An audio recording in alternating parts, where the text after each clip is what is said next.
Salam dan bahagia Ibu dan Bapak Guru. Pada modul kali ini, kita akan belajar merancang asesmen pada jenjang SD. Asesmen ini bisa merupakan asesmen formatif atau sumatif. Salah satu tujuan asesmen adalah untuk mengukur ketercapaian tujuan pembelajaran.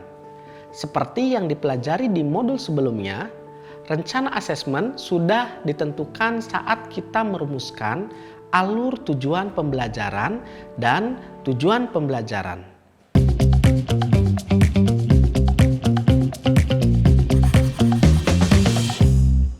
Pada materi ini, kita akan menggunakan contoh asesmen formatif pada mata pelajaran IPAS di fase B.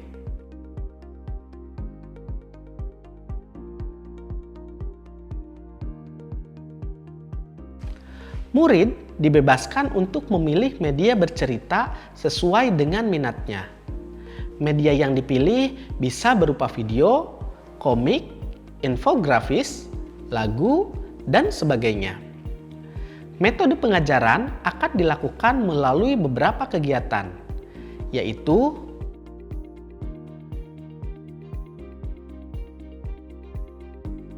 murid akan diminta mengamati air di sekitarnya. Kemudian, murid diminta untuk melakukan penyelidikan secara mandiri mengenai perjalanan air tersebut dalam proses daur air.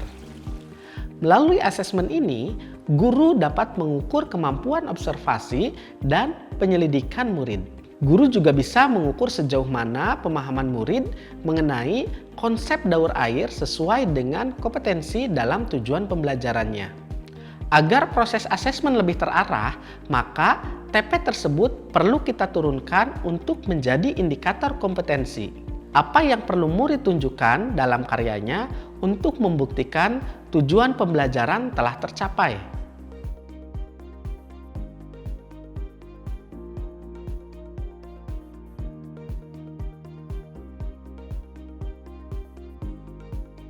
Karena ada lebih dari satu indikator yang mau diukur, kita dapat menggunakan rubrik sebagai instrumennya.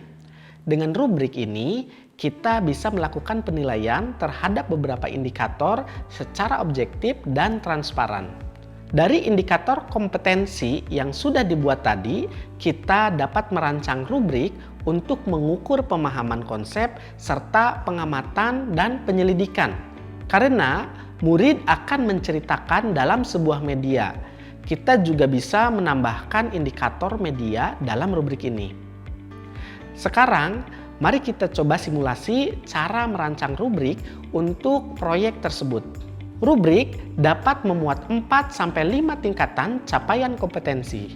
Misalnya, kita membuat 4 tingkatan, yaitu mahir, cakap, layak, dan berkembang. Nama tingkatan pun bisa ibu bapak ganti menjadi yang lain. Bisa juga baik sekali, baik, cukup, dan kurang. Dibebaskan kepada guru dan sekolah masing-masing. Setiap indikator tadi kemudian dibuat kriterianya untuk setiap tingkatan. Misalnya untuk indikator pemahaman konsep. Seperti apa kriteria pemahaman konsep untuk tingkat mahir? Contohnya dikatakan mahir jika saat menceritakan perjalanan air, murid mampu untuk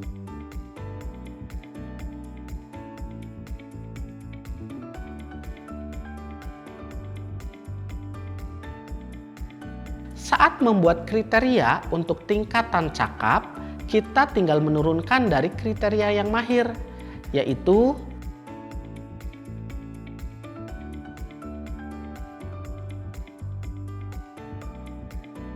perbedaan dari mahir dan cakap ada di penggunaan kosakata ilmiah.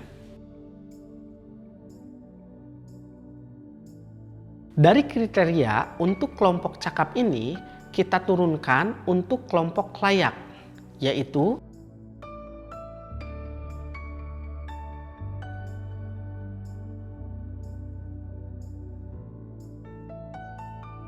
perbedaan dari cakap dan layak ada di pemahaman konsep yang kurang tepat, serta contoh yang digunakan dalam ceritanya.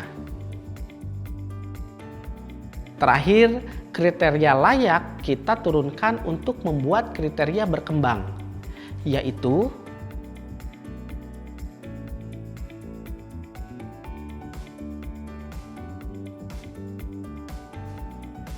perbedaan dari layak dan berkembang ada di cara menceritakan pemahaman konsep yang belum runut.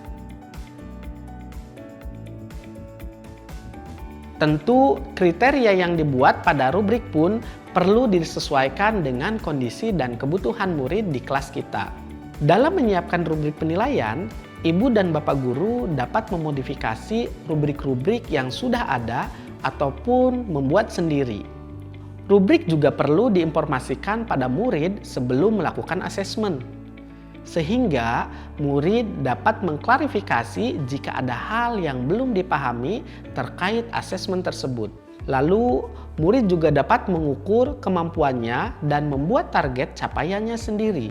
Dengan begitu, asesmen menjadi milik bersama, bukan sekedar tugas yang diberikan gurunya. Jadi, saat kita membuat rubrik, buatlah dengan tulisan yang juga dapat dipahami oleh murid.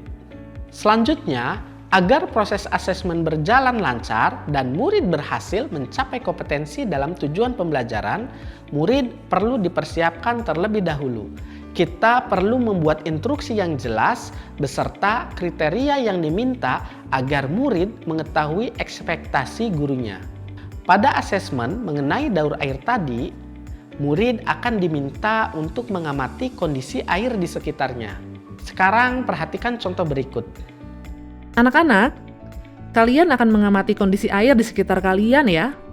Bisa di rumah, got, sungai, danau, dan lain-lain di sekitar kalian. Melalui instruksi yang diberikan, murid mengetahui letak-letak tempat bisa melakukan pengamatan. Namun, belum ada instruksi yang jelas yang perlu mereka amati. Apakah mengamati warna, aroma, atau faktor lain? Akibatnya, saat murid menceritakan, bisa saja ada murid yang menjelaskan dengan sangat mendetail atau hanya menjelaskan secara umum. Kita pun jadi kesulitan melakukan asesmen untuk kompetensi mengamati.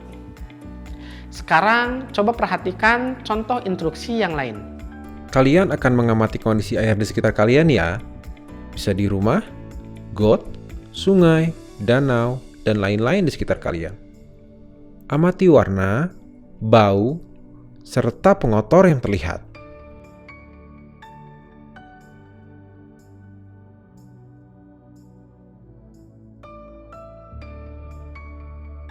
Ibu dan Bapak Guru, pemberian instruksi bisa melalui banyak media. Kita bisa menyampaikan secara lisan dalam bentuk media tertulis seperti lembar aktivitas atau melalui teks atau voice note di grup WhatsApp. Apapun medianya, yang penting adalah instruksi disampaikan secara jelas dan bisa membantu murid-murid dalam melakukan asesmen. Pada contoh ini, instruksi disampaikan melalui lembar aktivitas yang dapat Ibu dan Bapak Guru unduh di lampiran. Ibu dan Bapak Guru, ternyata instruksi menjadi bagian penting dalam merancang asesmen ya. Instruksi yang jelas akan membuat proses asesmen lebih terarah dan terukur. Mari kita ulas kembali apa saja yang perlu disiapkan dalam merancang proses asesmen.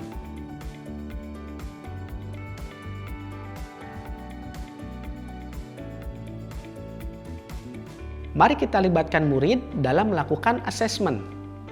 Sampaikan rubrik penilaian dari awal kepada murid sehingga murid mengetahui capaian yang diharapkan.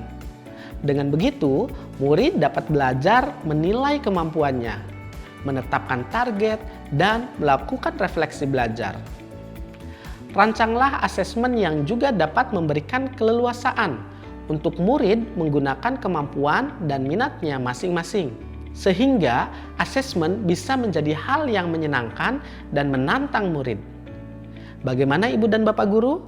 Sudah siap merancang asesmen? Selamat belajar dan mencoba Ibu dan Bapak Guru hebat. Salam bahagia.